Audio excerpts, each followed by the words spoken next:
हरे कृष्णा कृष्ण कृष्ण हरे हरे, हरे राम हरे राम राम। राम हरे हरे।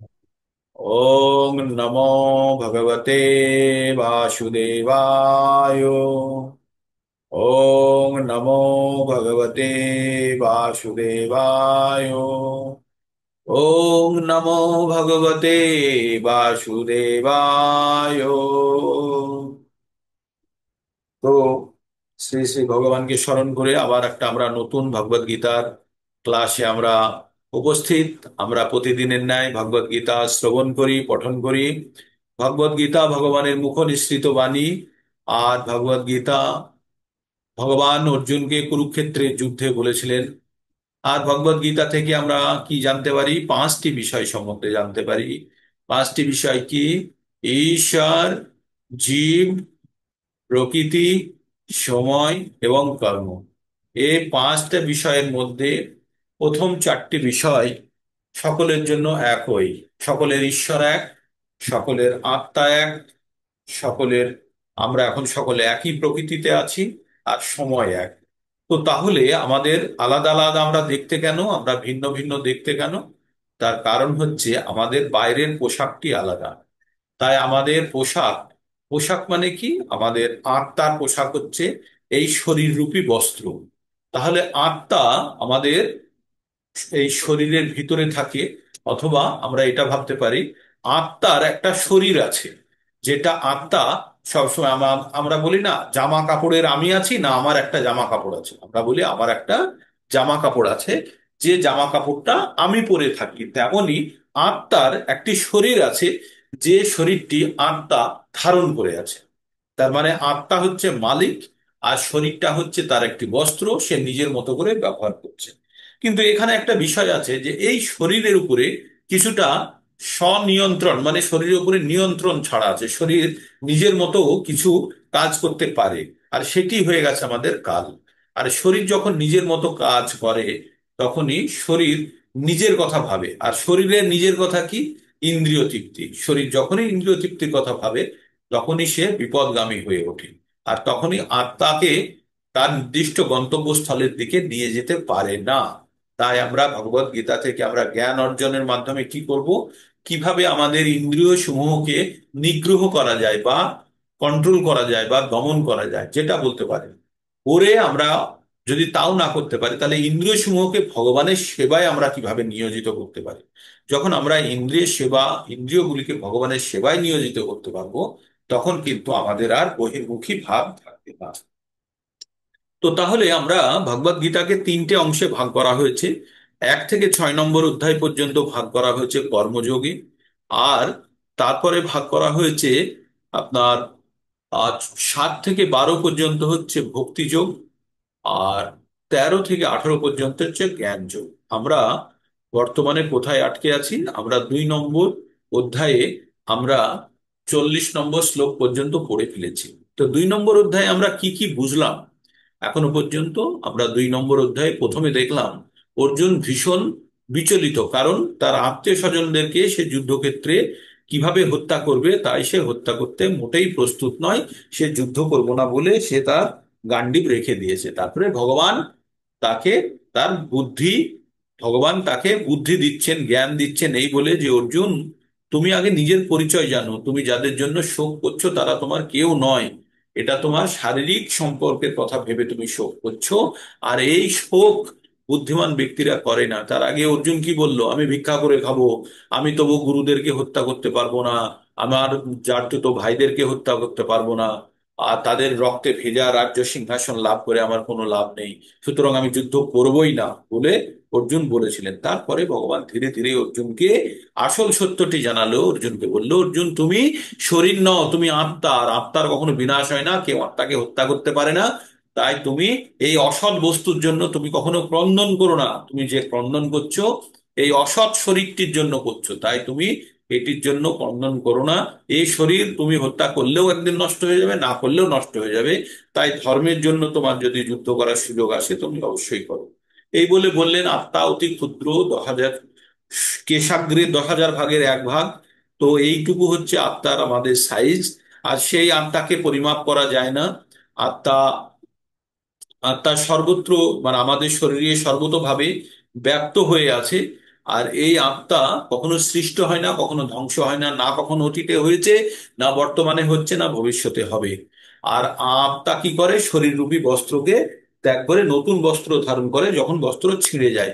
তেমনি আত্মা শরীর রূপী বস্ত্রকে ত্যাগ করে আবার নতুন শরীর ধারণ করে। এটাকে বলা হয় জন্ম মৃত্যুর চক্র। আর বললেন আত্মাকে অস্ত্র দিয়ে কাটা যাবে না, জলে ভেজানো যাবে না, আগুন দিয়ে পোড়ানো যাবে না, বা বাতাসে শুষ্ক করা যাবে না।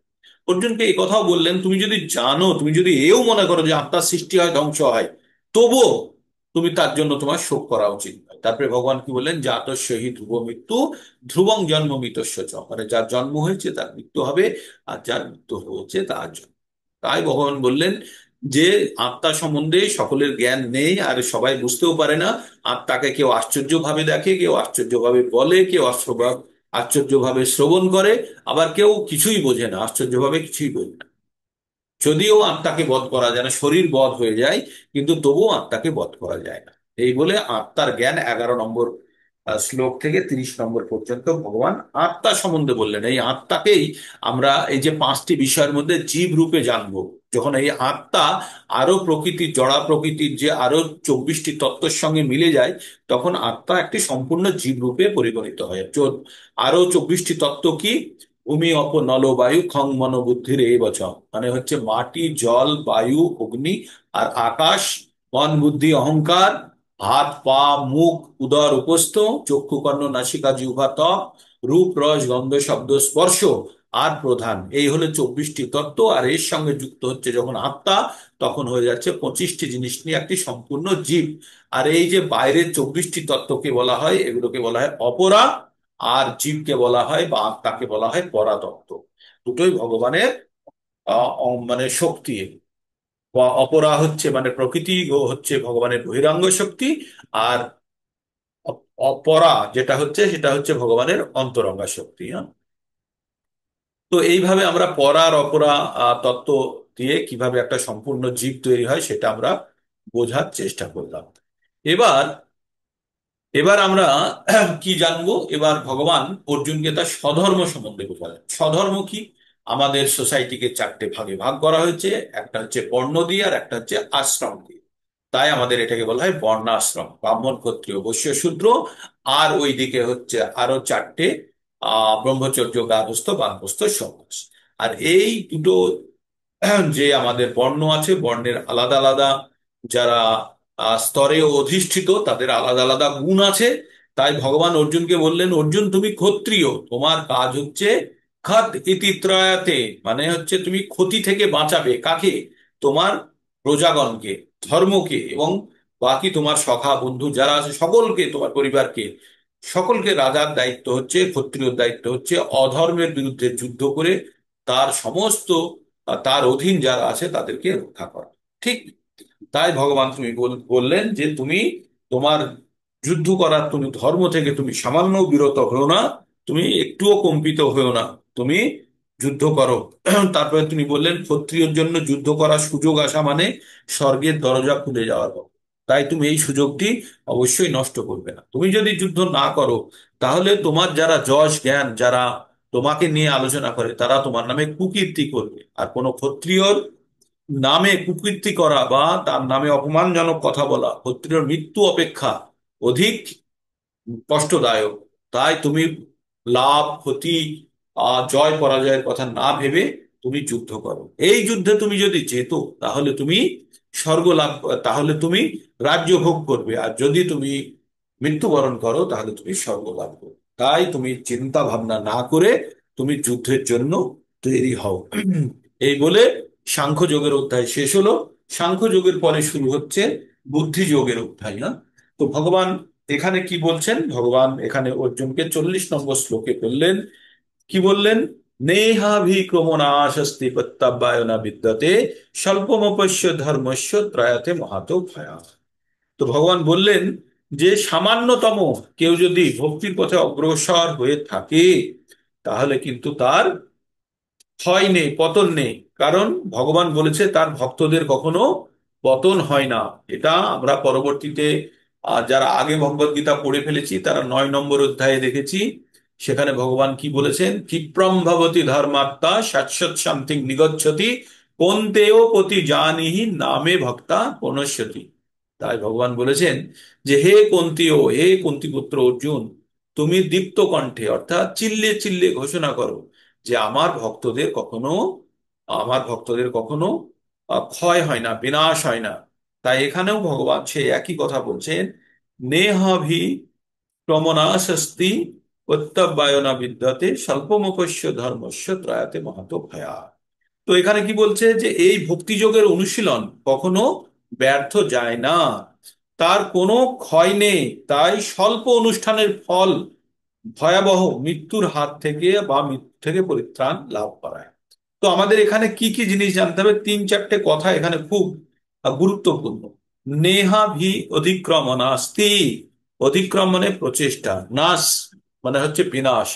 তো বলছে এই জীবনে আমরা যদি ভক্তির সামান্যতম যদি চেষ্টা করি সেটার কোনো ক্ষয় নেই। কি নাই, প্রত্যাববায়, প্রত্যাববায় মানে হচ্ছে ফেরত আসা। যেমন মনে করুন, ছোট জিনিস বলছি, কোনো নালা আছে, সেখানে জোয়ারের জল ঢুকে যায়, জল ঢুকে যায়, জল ঢুকে গেল, আবার যখন জোয়ার কমে যায় তখন ওই নালা থেকে জলটা বেরিয়ে যায়, বেরিয়ে যায় তো। কিন্তু যদি ওখানে একটা স্লুইস লাগানো থাকে, জল ঢুকলো আর আমি বাঁধ দিয়ে দিলাম, জল বেরোতে পারলো না। তো তেমনি ভক্তির পথে যতখানি অগ্রগতি করে রাখলো, যদি অভক্তির অবস্থাও যদি চলে আসে, ওই ভক্তির পোর্শনটা ফেরত আসে না, সেটা অবরুদ্ধ হয়ে যায়, সেখানে আটকে যায়। তাই বলছে ভক্তির পথে কেউ যদি সামান্য অগ্রগতি করে থাকে সেটা কিন্তু আর ফেরত আসে না। পরিস্থিতি বিপরীত পরিস্থিতি হলেও সেটা কিন্তু ক্ষয় হয় না, সেটা সেই রকম অবস্থাতেই থাকে। তাই সেই প্রত্যাবর্তন কথাটা উল্লেখ করেছে, মানে নন রিটার্ন ভালভ লাগানো আছে, যেমনটা আমরা বলি, যাবে কিন্তু আসতে পারবে না। ভক্তি আপনি যে কাজটি করলেন সেই ভক্তিটা নষ্ট হলো না, যতই প্রতিকূল পরিস্থিতির তৈরি হোক।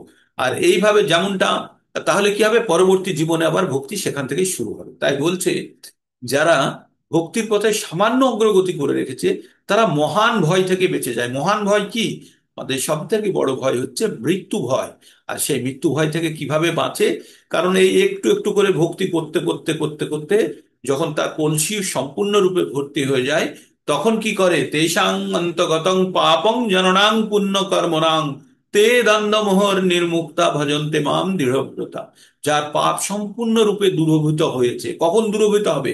যখন পুণ্যের ঘোড়াটা ভর্তি হতে থাকবে তখন পাপের ঘোড়া অটোমেটিক্যালি কমতে থাকবে। আর যখন সে সম্পূর্ণরূপে পাপ তার দূরীভূত হয়েছে, সে কি করবে, দ্বন্দ্ব আর মোহ থেকে নিজেকে বিমুক্ত করে, মুক্ত করে সে কি করবে, সে দৃঢ়ভাবে ভগবানের ভজনা করবে।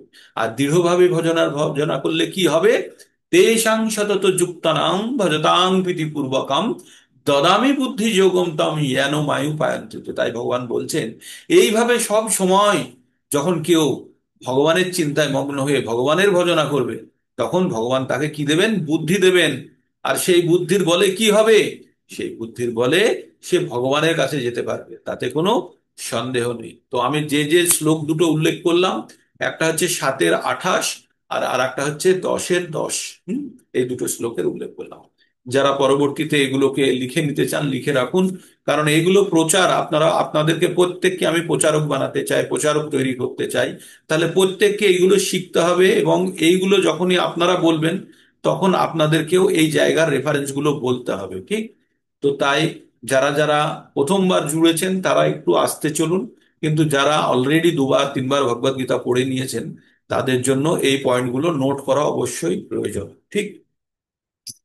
তো তাহলে ভগবান এখানে কি বললেন, যে এখান যেমন একটা উদাহরণ দিয়ে বলি, যে এই জীবনে যারা যতখানি ভক্তি করে রেখেছে সেই পরবর্তী জীবনে কিন্তু তার ভক্তি ওই সেখান থেকেই শুরু হবে। অনুকূল পরিস্থিতি হলে, যদি প্রতিকূলে থাকে তাহলে হবে না, কিন্তু একটু যদি অনুকূল পরিস্থিতি হয়, আমরা যেখানে ছাড়ছি এই জীবনে, পরবর্তী জীবন কিন্তু সেইখান থেকেই শুরু হবে।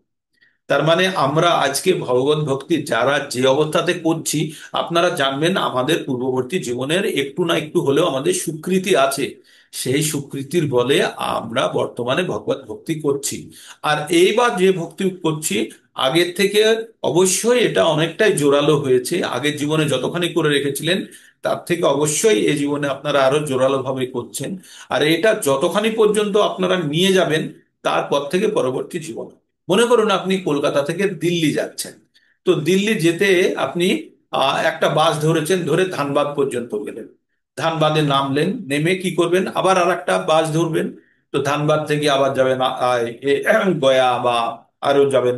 তারপরে ওখান থেকে কানপুর যাবেন, কানপুর থেকে আপনি চলে যাবেন প্রয়াগরাজ যাবেন, প্রয়াগরাজ থেকে আরো গিয়ে গাজিয়াবাদ, গাজিয়াবাদ থেকে দিল্লি, এইভাবে আপনি এগোতে থাকছেন। আর এক একটা জীবন, এক একটা জার্নি ভেবে নেবেন, এক একটা যাত্রা, এক একটা জীবন দিয়ে এগোতে থাকবেন ভগবান। কিন্তু কেউ যদি বুদ্ধিমান ব্যক্তি হয়, কলকাতা থেকেই সে ধানবাদ যাওয়ার পরিবর্তে সে কি করে নেবে, কলকাতায় যাবে, এয়ারপোর্টে গিয়ে ওইখান থেকে প্লেনে চড়বে আর সোজা দিল্লিতে চলে যাবে। আর এই প্লেনে চড়াটাই হচ্ছে ভক্তিযোগ। এই যে কর্মযোগ হচ্ছে কি, এখান থেকে গয়া গেলেন, গয়া থেকে ধানবাদ গেলেন, ধানবাদ গেলেন, ধানবাদ থেকে গয়া গেলেন, গয়া থেকে কানপুর গেলেন, কানপুর থেকে এই যে ছোট ছোট করে যাত্রা করা, এগুলো কর্মযোগ বা জ্ঞান যোগের অংশ। কিন্তু যদি আপনি যদি ভক্তি যোগে সম্পূর্ণভাবে নিজেকে নিমজ্জিত করতে পারেন, সম্পূর্ণভাবে যুক্ত করতে পারেন, তাহলে আর কোনো যোগের প্রয়োজন নেই। এখান থেকেই আপনি কিন্তু মুক্তির গন্তব্যস্থলে পৌঁছে যেতে পারবেন। যেমন প্লেনে চড়লে আর কোনো বাসে চড়ার দরকার নেই, সোজা গিয়ে আপনার গন্তব্যে পৌঁছে যাবেন, তেমনই আর বাসে গেলে, ট্রেনে গেলে আপনার 30 ঘন্টা 40 ঘন্টা লাগবে, প্লেনে গেলে 2 ঘন্টায় পৌঁছে যাবেন। তার মানে ভক্তি যোগটা, কিন্তু প্লেনে যেতে গেলে টাকা বেশি লাগে, তাই না? তেমনি ভক্তি যোগটা যে আমরা করব, সেটাতে একটু বেশি তীব্রভাবে করতে হবে। আর আসক্তি রহিত, মানে যদি আমরা কোনো জিনিস খুব তাড়াতাড়ি পেতে চাই, তার জন্য একটু বেশি কষ্ট করতে হবে, তাই না? যে প্লেনে যদি যাই আমরা, তাহলে টাকা বেশি খরচা করতে হয়। তেমনি আমরা ভক্তি যোগের দ্বারা যদি আমরা এই জীবন থেকে মুক্ত হয়ে ভগবানের চরণাশ্রয় যদি পেতে চাই, তাহলে আমাদের কিন্তু আরেকটু কঠিন ভাবে, গভীর ভাবে আমাদের ভক্তিতে যুক্ত হতে হবে। আর কর্মযোগীরা কি করে, কর্মের মাধ্যমে কর্মফল ভগবানকে অর্পণ করে রাখে। তারা যেমন সাধারণ জীবন যাপন করছে, কিন্তু কাজ করছে, তারা ভগবানের নাম করছে, কিন্তু ভক্তিযোগীরা তারা সর্বতোভাবে, সর্বতোভাবে ভগবানের সঙ্গে যুক্ত, মানে প্রত্যেকটা মুহূর্ত একটা। আমরা কি পড়লাম? আমরা পড়লাম নয়নাং গলদস্রু ধারায়া, না, তারপর যুগায়িতাং নিমিষেনা চক্ষুষা প্রবৃত্ত সায়িতাম। বলে যে যুগায়িতাং নিমিষেনা, বলছে গোবিন্দকে যদি আমি না ভাবতে পারি, তাহলে আমার নিমিষ, একটা মুহূর্ত যেন মনে হচ্ছে এক একটা যুগ। একটা মুহূর্তকে এক একটা যুগ কখন মনে হয়, যখন আমরা প্রিয়জনের থেকে দূরে থাকি, তাই না? প্রিয়জনের থেকে যদি 1 ঘন্টা দূরে থাকি, মনে হয় যে ও বাবা কতদিন ধরে দূরে আছি। তো ভগবানের সঙ্গে যখন আমাদের প্রিয়তা সৃষ্টি হবে, ভগবানের সঙ্গে যখন আমাদের সম্পর্ক ঠিকভাবে সৃষ্টি হবে, তখন মনে হবে না যে ভগবানের থেকে আমি কতক্ষণ, আমি ভগবানের থেকে বিচ্ছিন্ন হয়ে আছি। তাই বলছেন যুগায়িতাং নিমিষেন। মানে এক যুগ মনে হবে এক নিমেষকে, মানে চোখের পলক পড়াকে বলা হয় একটা নিমেষ। আর এই নিমেষকে মনে হবে যেন এক যুগ হয়ে গেছে, আমি ভগবানকে ভুলে আছি। তাই বলছে যুগায়িতং নিমেষেনা চক্ষুষা প্রাবিত্য সায়িতাং শূন্য ইতাং জগৎ সর্বং গোবিন্দ বিরহেনে। গোবিন্দ ছাড়া আমার জগৎ যেন একদম সম্পূর্ণ শূন্য। আমার চোখ দিয়ে গলদাশ্রু সব সময় যেন অশ্রুধারা বয়ে যাচ্ছে, যাবে কবে? তো এই রকম ভাবে যখন আমাদের তীব্র প্রার্থনা হবে ভগবানের প্রতি, তখনই আমাদের ভগবান প্রাপ্তির দিকে আমরা যেতে পারবো। তাই প্রত্যেকটা মুহূর্তে আমরা যখন ভক্তি যোগের জন্য আমরা যখন এগোবো, তখন আমাদের প্রত্যেকটা মুহূর্তে মনে রাখতে হবে যে ভগবানকে আমাদের সর্বতোভাবে সমস্ত কাজের মধ্যে ভগবানকে জড়িয়ে দিতে হবে। আর তখনই হবে ভক্তি যোগের চরম অবস্থা। তাই কোনো অবস্থাতে আমরা দুটো সূত্র মানবো। একটা সূত্র হচ্ছে ভগবানকে ভোলা, ভগবানকে সর্বদা স্মরণ রাখতে হবে। আর 2 নম্বর সূত্র হচ্ছে আমরা ভগবানকে কখনো ভুলবো না। শুনতে দুটো আলাদা হলেও অর্থ একই, আমরা সবসময় ভগবানকে স্মরণ করব। আর 2 নম্বর হচ্ছে ভগবানকে আমরা কখনো ভুলবো না। তো ইংরেজিতে বলে অলওয়েজ রিমেম্বার কৃষ্ণা, আর 2 নম্বরটা বলে নেভার ফরগেট কৃষ্ণা। ঠিক আছে? তো আমরা ভগবানকে সর্বদা স্মরণ করবো, আর কখনো ভগবানকে ভুলবো না। তো এই গেল 40 নম্বর শ্লোকটি ব্যাখ্যা। এবার আমরা 41 নম্বর, সেটিও আরো সুন্দর, একটু ধীরে হয়ে গেছে। এই চ্যাপ্টারের অংশগুলো খুব গুরুত্বপূর্ণ, এই জন্যই আপনাদের সময় একটু বেশি লাগতে পারে, চিন্তা করবেন না। কিন্তু এখান থেকে পুষ্ট জ্ঞান পেয়ে যাবেন, যেটা পরবর্তীতে আবার আমরা কাজে লাগাবো। আর পরবর্তীতে যখন পড়বো, তখন আপনাদের মনে হবে ও এগুলো তো জানি, শুনেছি। আর সেটাই তো আমাদের উদ্দেশ্য, তাই না? তো এবার ভগবান কি বলছেন, ব্যবসায়াত্মিকা বুদ্ধি একহ কুরু নন্দন বহু শাখা হন্তশ্চ বুদ্ধায় অব্যবসায়িনাম। ব্যবসায়াত্মিকা বুদ্ধি একহ কুরু নন্দন বহু শাখা হন্তশ্চ বুদ্ধায় অব্যবসায়িনাম। তো বলছে যাদের মন হাজার দিকে বিভক্ত, যাদের মন, যাদের মন সব দিকে বিভিন্ন বিষয়ে জিনিসের জন্য বিভক্ত হয়ে আছে, সে কখনো ভগবানের প্রতি একাগ্র হতে পারে না। তার আমি উদাহরণ দিয়ে বলেছিলাম, আমরা যখন মনকে একটা জিনিসের জন্য স্থিত করি, তখন কিন্তু আমাদের সেই জায়গাটা আসক্তি আরো তীব্রভাবে কাজ করে। তাই ভগবানের দিকে আমরা যখন ভগবানের চরণে নিজেকে সমর্পণ করব, তখন আর বাকি সমস্ত জিনিস, ভাবনা চিন্তা থেকে নিজেকে বিরত করে সর্বতোভাবে একই নিষ্ঠভাবে, একই নিষ্ঠা, নিষ্ঠা যেন একটি বিন্দুতে থাকে। যেমন সূর্যের আলো যখন আসে তখন হাত পা রাখলে পড়ে না, পড়ে আগুন লাগে, হাতে লাগে না। কিন্তু যদি একটা লেন্স লাগাই, তাহলে কি হয়, লেন্সে সেই আলোগুলোকে একটা বিন্দুতে ফেলে, আর একটা বিন্দুতে যখন পড়ে সেই আলোর ক্ষমতা এত বেড়ে যায় যে সেখান দিয়ে আগুন জ্বালাতে পারে। তো তেমনি আমাদের যখন চিন্তা ভাবনা একটা বিন্দুতে গিয়ে আটকাবে, তখন সেই জায়গাটা আরো তীব্রভাবে প্রকাশিত হবে। তো আর একটা উদাহরণ দিয়ে বলি নেহাভিক্রমণ ইয়েটার জন্য, ব্যবসায়াত্মিকা বুদ্ধি। যেমন নারকেল গাছ আছে, নারকেল গাছের একটাই কাণ্ড, গোড়াতে 1000 কেজি ওজন বেঁধে দিন সহ্য করবে। নারকেল গাছের মাঝখানে বেঁধে দিন সহ্য করবে। গাছের মোটামুটি যেখানে পাতা ডগা শুরু হচ্ছে সেখানে পর্যন্ত বেঁধে দিন, সহ্য করে নেবে 1000 কেজি ওজন। কিন্তু একটা আম গাছের গোড়াতে বেঁধে দিন সহ্য করে নেবে, ডালে বেঁধে দিন সহ্য করে নেবে। কিন্তু মোক ডালে একদম পাতার কাছাকাছি বাঁধতে যান হালকা ডালে, তখন কিন্তু ভেঙে পড়বে। কারণ আম গাছের অনেকগুলো শাখা আছে, তাই শক্তি তার বিভক্ত হয়ে গেছে। কিন্তু নারকেল গাছে যেহেতু একটাই কাণ্ড, তার শক্তি বিভক্ত হয় না। তাই আমাদের বুদ্ধি যখন 1000 দিকে যখন বিভক্ত হয়ে যায়, তখন তার শেষের গুলো শক্তি হারিয়ে ফেলে। তাই ভগবান বলছে যে ব্যবসায় আত্মিকা যারা ভক্তিতে নিষ্ঠ, তারা একটা বিন্দুতে, একটা জায়গাতেই তারা স্মরণ করে থাকে ভগবানকে, সর্বতোভাবে এক বিন্দুতে তাদের নিষ্ঠাকে কেন্দ্রীভূত করে। তারপরে ভগবান কি বলছে? ভগবান বলছেন যে 42 আর 43 নম্বর শ্লোকে কি বলছে ভগবান এখানে? বেদের বাক্য সম্বন্ধে বলছে। বেদ থেকে আমরা কি জানতে পারি সেই সম্বন্ধে বলছে। ইয়ামিমাম পুষ্পিতাং বাচ্চাং প্রবোদশন প্রবোদন্ত বিপশ্চিতাঃ বেদা বাদরতা পার্থ নাইনান স্থিতিবাদিনঃ কামাত্তং স্বর্গপরা জন্ম কর্ম ফল প্রদান ক্রিয়া বিষয় বিশেষ বহুলাং ভোগ ঐশ্বর্য গতিম পতি। আবার শুনি। ইয়ামিমাম পুষ্পিতাং বাচ্চং প্রবোদন্ত বিপশ্চিতঃ বেদা বাদরতা পার্থ নান্যদ স্থিতি বাদিনঃ কামাত্তান স্বর্গপরা জন্ম কর্ম ফল প্রদাম ক্রিয়া বিশেষ বহুলাং ভোগ ঐশ্বর্য গতিং পতি। তো ভগবান এখানে কি বললেন, অর্থটা দেখি।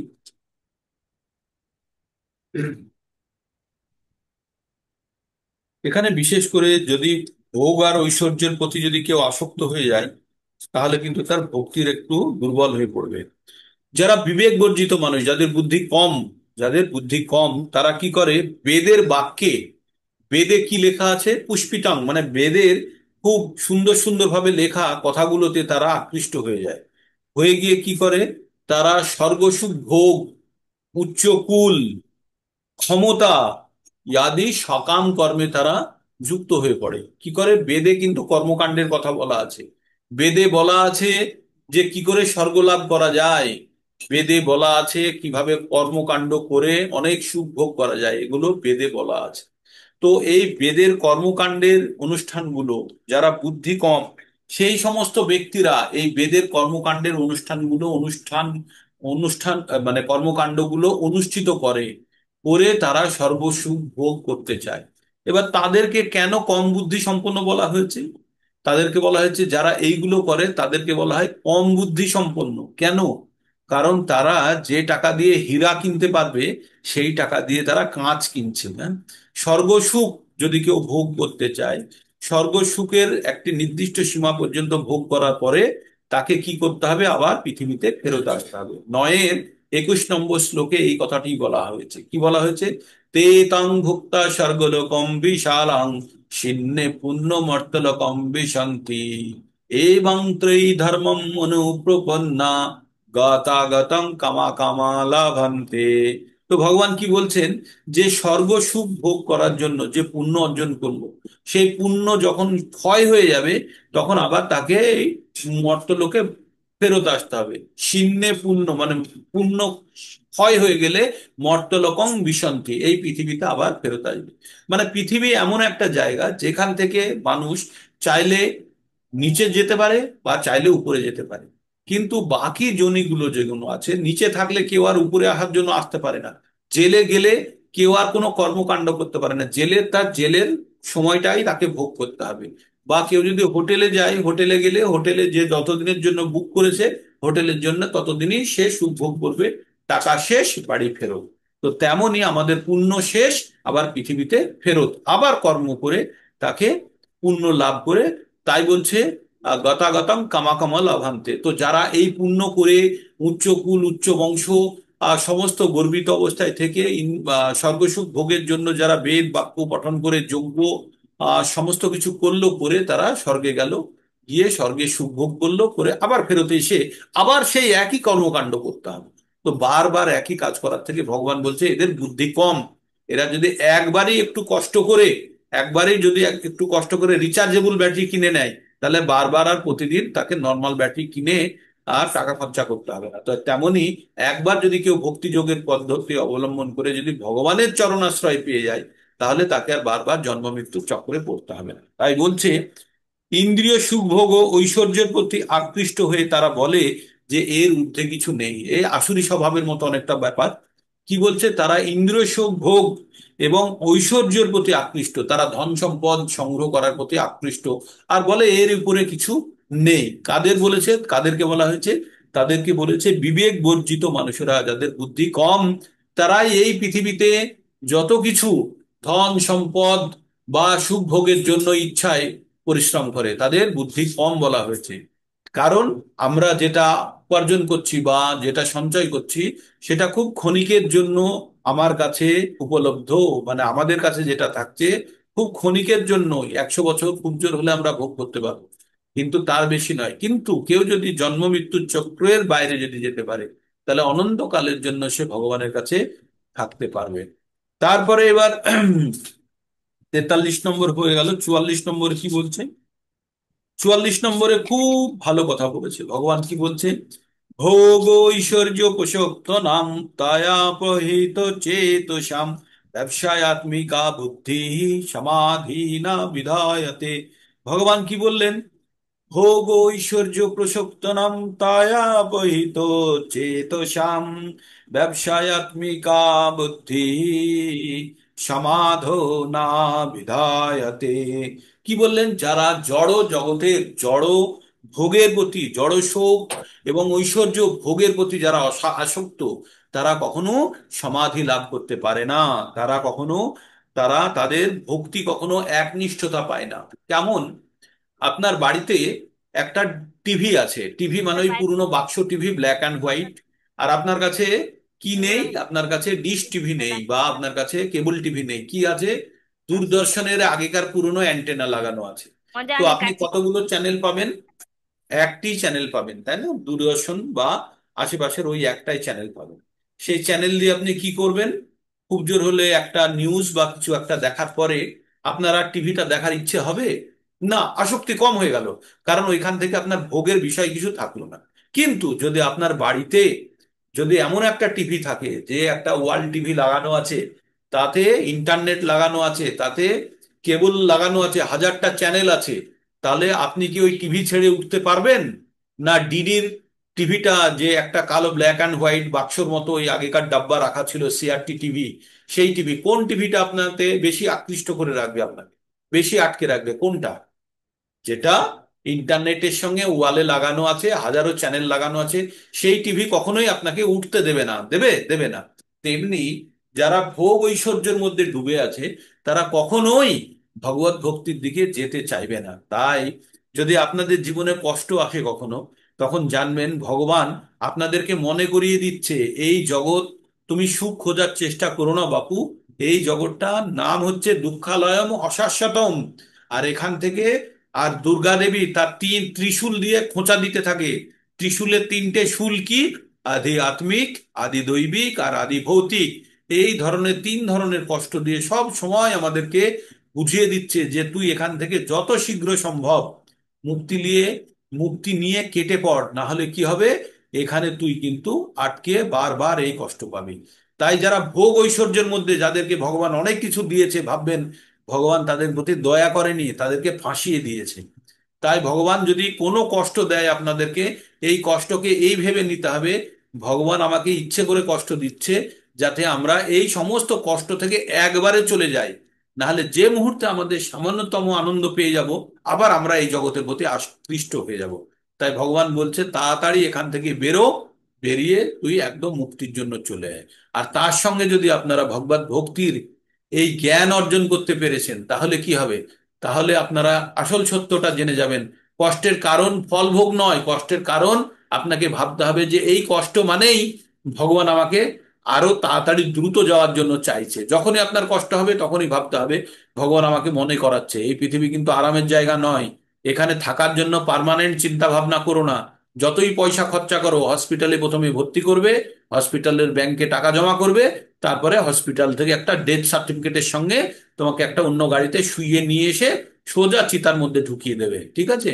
এইটাই হচ্ছে সকলের অন্তিম পরিণতি পরিণতি। তাই বারবার জন্ম মৃত্যুর চক্রে আবদ্ধ হওয়ার পরিবর্তে আমাদের যেটা ভাবতে হবে, কি করে কি করে আমরা এখান থেকে মুক্ত হতে পারি, সেটাই হবে বুদ্ধিমান ব্যক্তির কাজ।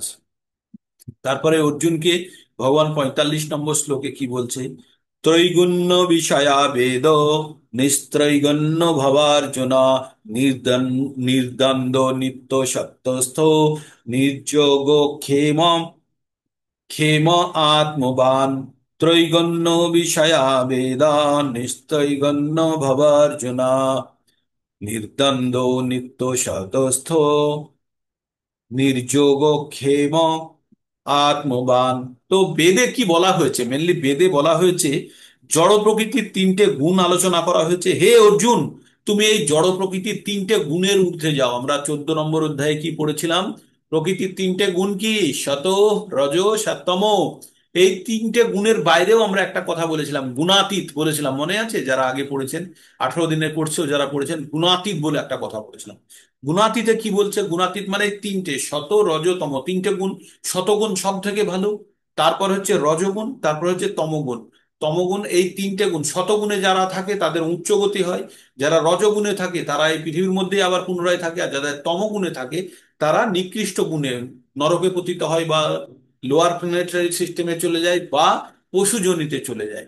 তো তাহলে কি বলছে অর্জুন, তুমি শতগুণেরও ঊর্ধ্বে যাও, ওটাকে বলছে নিস্তয়ী গুণ, না মানে 3 গুণের ঊর্ধ্বে যাও। তাই বলছে অর্জুন, তুমি এই তিনটে গুণকে অতিক্রম করে নির্গুণ স্তরে অধিষ্ঠিত হও, তখন তুমি সমস্ত দ্বন্দ্ব আর মোহ থেকে মুক্ত হবে। আর আত্মরক্ষার দুশ্চিন্তা অর্জুনের মনে মধ্যে হচ্ছে না কখনো, আত্মরক্ষা আমরা হেরে যাই যদি, অমুক হয় যদি, বা ওদেরকে হত্যা করতে, আত্মরক্ষার দুশ্চিন্তা থেকে মুক্ত হয়ে আধ্যাত্ম চেতনায় অধিষ্ঠিত হও। আধ্যাত্ম চেতনা মানে সম্পূর্ণরূপে তুমি নিজেকে ভগবানের চরণের প্রতি সমর্পিত করো।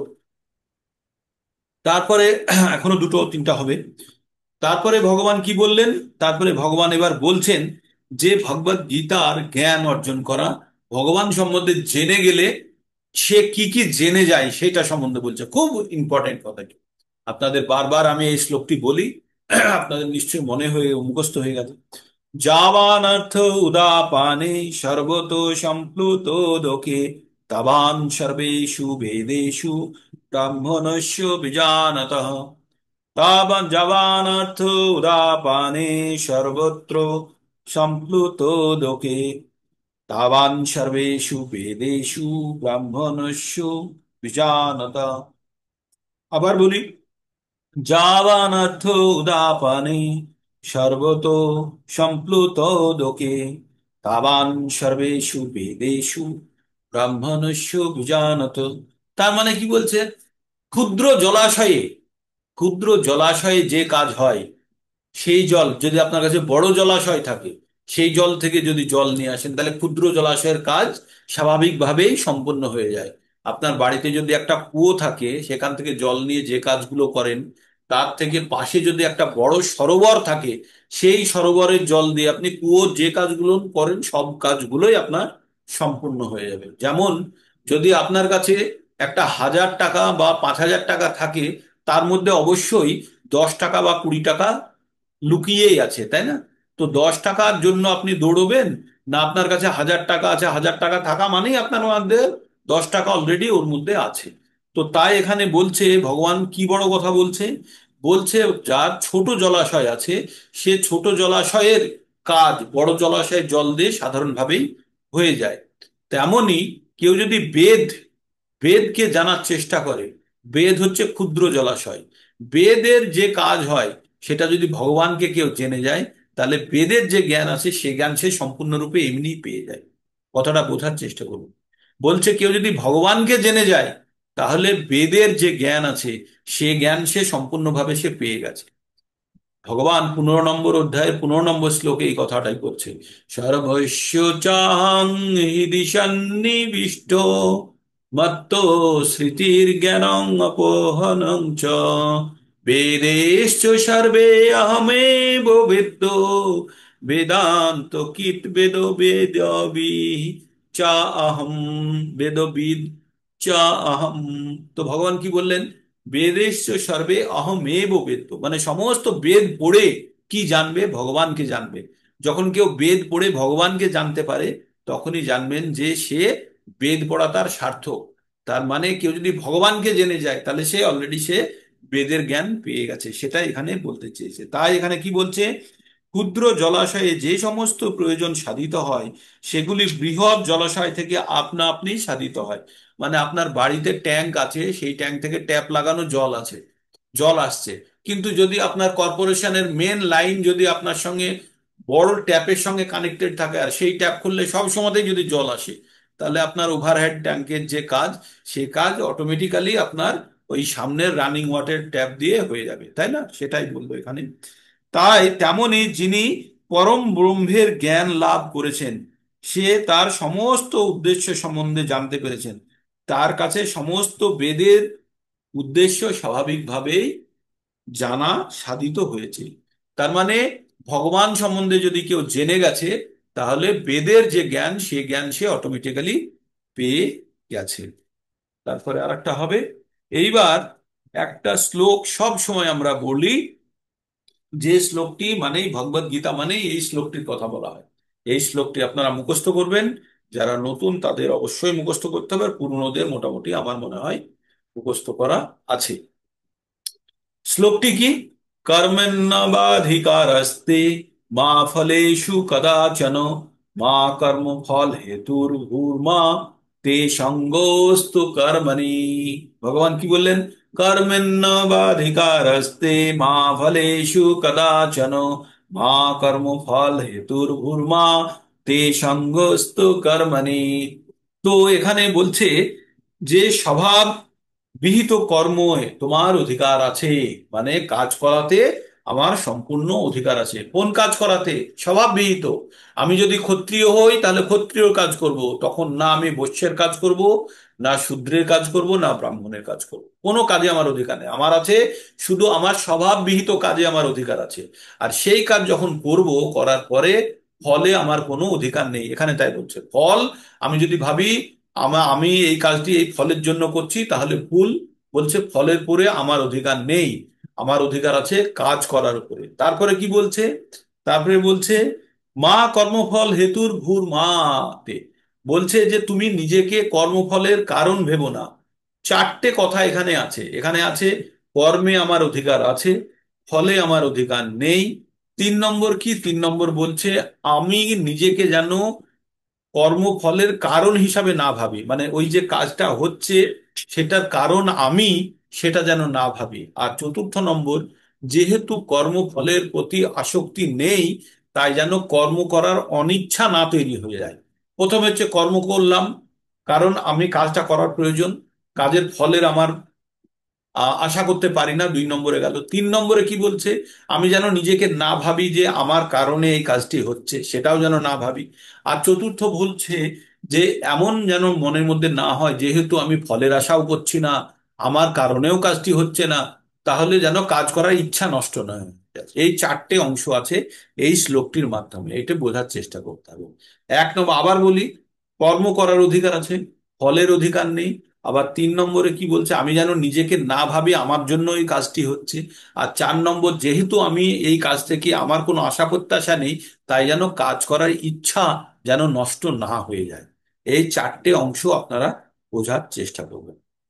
আর শেষ শ্লোকটি এই জায়গার, মোটামুটি শেষ শ্লোকটি বলে দিই। যোগস্থ কুরু কর্মণি সঙ্গম ত্বক্তা ধনঞ্জয়া সিদ্ধ অসিদ্ধ সমভূতা সমত্বং যোগ উচ্যতে। যোগস্থ কুরু কর্মণি সঙ্গম ত্বক্তা ধনঞ্জয়া সিদ্ধ অসিদ্ধ সমভূতা সমত্বং সমত্বং যোগ উচ্যতে। তো ভগবান কি বললেন, হে অর্জুন, ফলাফলের ফল ভোগের কামনা পরিত্যাগ করে ভক্তিযোগে স্থিত হয়ে স্বধর্ম বিহিত কর্ম আচরণ করা আর কাজের সিদ্ধি অসিদ্ধি সম্বন্ধে সমবুদ্ধি, তাকেই যোগ বলা হয়। তাহলে যোগ কাকে বলে? যোগ বলছে ফল ত্যাগের বাসনা ত্যাগ করে ভক্তিযোগে স্থিত হয়ে স্বধর্ম বিহিত কাজ, মানে আমার যেটা ধর্ম, সেই ধর্ম অনুযায়ী আমি কাজ করলাম, করে কাজের সিদ্ধি অসিদ্ধি ও সম্বন্ধে সমবুদ্ধি, মানে সিদ্ধিতেও আমার কিছু যায় আসে না, না সিদ্ধিতেও কিছু যায় না, এই রকম ভেবে যখন কেউ কাজ করে, তখন সেটাকে বলছে যোগ। কালকে আবার এই শ্লোকটা হয়ে গেল, এই বুদ্ধিযোগের আমাদের মোটামুটি শেষের দিকে এসে গেছি। কালকে আবার একটু এটা নিয়ে আলোচনা করবো। 7টা 8টা করে শ্লোকই হবে প্রতিদিন। তাড়াতাড়ি চলে গেলে যেতে পারি, কিন্তু আপনার জিনিসগুলো ঠিকভাবে ব্যাখ্যা হবে না। তাই জিনিসগুলো ব্যাখ্যা করে যাতে আপনারা কিছুটা বুঝতে পারলেই তবে আমার এই বোঝানোটা সার্থক হবে। আপনাদেরও সময়ের দাম আছে, আমারও হয়তো কম বেশি একটু ভাবনা চিন্তার জায়গা আছে। তো এবার তাহলে ক্যামেরা অন করা যাক, আমরা একবার একটা অ্যাটেন্ডেন্স নিয়ে নিই।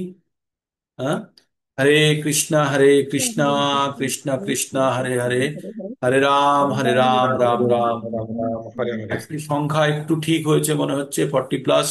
খুব ভালো লাগছে দেখে। তো এবার আমি আপনাদের মুখ থেকে শুনতে চাইবো যে কিভাবে এগোনো যায়, কিভাবে আপনারা আদৌ বুঝতে পাচ্ছেন না বুঝতে পারছেন না।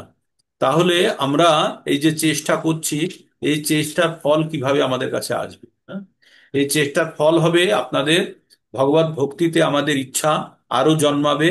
আর ভগবত ভক্তির প্রতি আমাদের যখন ইচ্ছা জন্মাবে, তখন আমরা কি করব?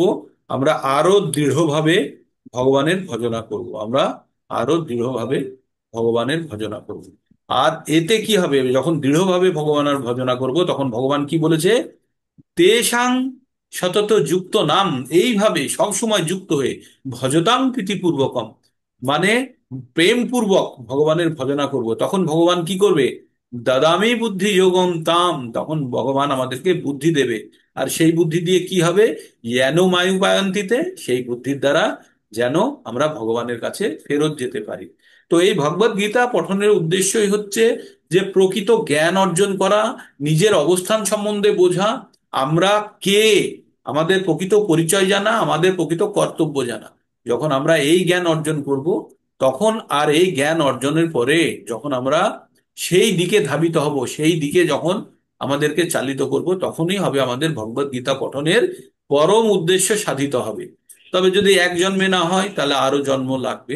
কিন্তু এগুলি আমাদের অবশ্যই সাধিত হবে। সেই জন্য আমাদেরকে বারবার কি করতে হবে? আমাদেরকে নিজেকে যুক্ত করে রাখতে হবে এই পঠন, শ্রবণ, কীর্তন কার্যক্রমের সঙ্গে। ঠিক, এই ছিল আজকে ছোট আমাদের বোঝা। কারণ যদি কোনো প্রশ্ন থাকে, অবশ্যই হ্যান্ড রেজ করে বলবেন।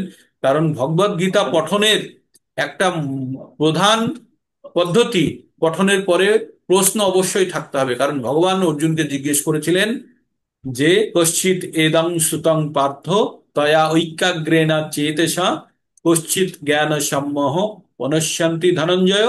অর্জুন, তুমি কি নিষ্ঠা ভরে এই কথাগুলি শুনেছো? তোমার কি মনের মধ্যেকার শঙ্কা মোহ দূর হয়েছে? এটি ভগবান জিজ্ঞেস করেছিলেন। তাই ভগবদ গীতা পঠনের পদ্ধতি, পঠনের পরে আমাদেরকে প্রশ্ন জিজ্ঞেস করা বা শ্রোতাদের থেকে জানা যে তাদের কোনো প্রশ্ন আছে কিনা। তাই আমিও সেই ভাবে আপনাদেরকে জিজ্ঞেস করছি। বলুন উমা মাতাজি, বলুন, আপনি কিছু বলতে চাইছিলেন।